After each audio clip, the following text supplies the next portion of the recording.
MRI biomarkers in an MS ERISA disability claim.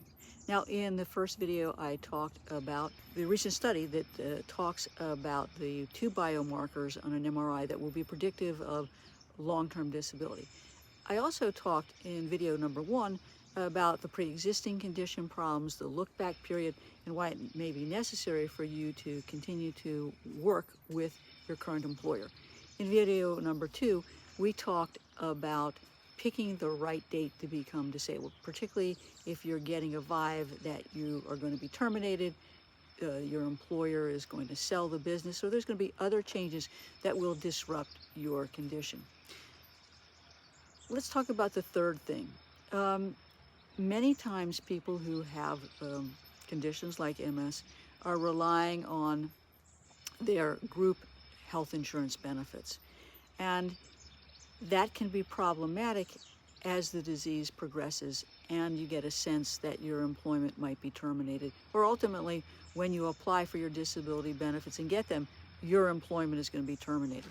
The question becomes, how am I going to maintain medical coverage? Now, there are generally 3 ways. The first is to convert your group policy, which is the group policy, to COBRA coverage, very expensive. The second way is to go out into the insurance market and look for alternative coverage. And the third is, if you're married, to try to get on your spouse's disability, your spouse's group insurance coverage. And that's particularly true as your condition progresses and the MRIs show progression. I think that you need to be planning for what's going to happen with your insurance.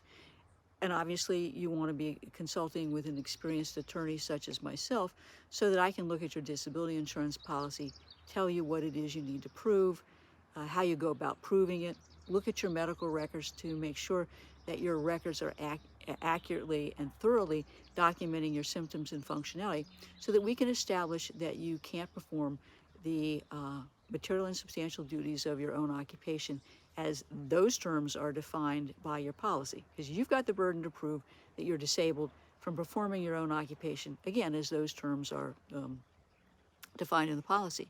You also need to understand if there are any policy limitations, such as a mental nervous limitation or subjective medical condition limitations that are going to apply.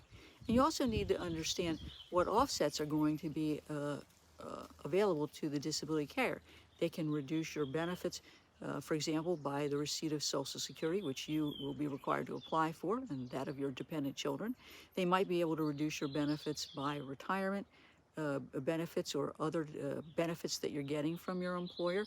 And of course, as I said, ultimately, not only are you planning the date to become disabled, but you're going to need to plan for obtaining alternative medical coverage. And all of that obviously is going to be in conjunction with a Social Security disability claim. You do need to understand that there is medical coverage available once you are found to be disabled under Social Security, but there's a 5-month waiting period and 24 months of being on Social Security disability benefits before you become eligible for Medicare. So we've got this gap that we need to deal with. You can see that planning is crucial. And the 2 biomarkers will give you a sense, if you will, of the nature and the progression of the disease that gives you some time to do planning. Call me today at 727-894-3188 for a complimentary consultation. I can help you get the ERISA disability benefits and the Social Security disability benefits you deserve as a result of your MS. 727-894-3188.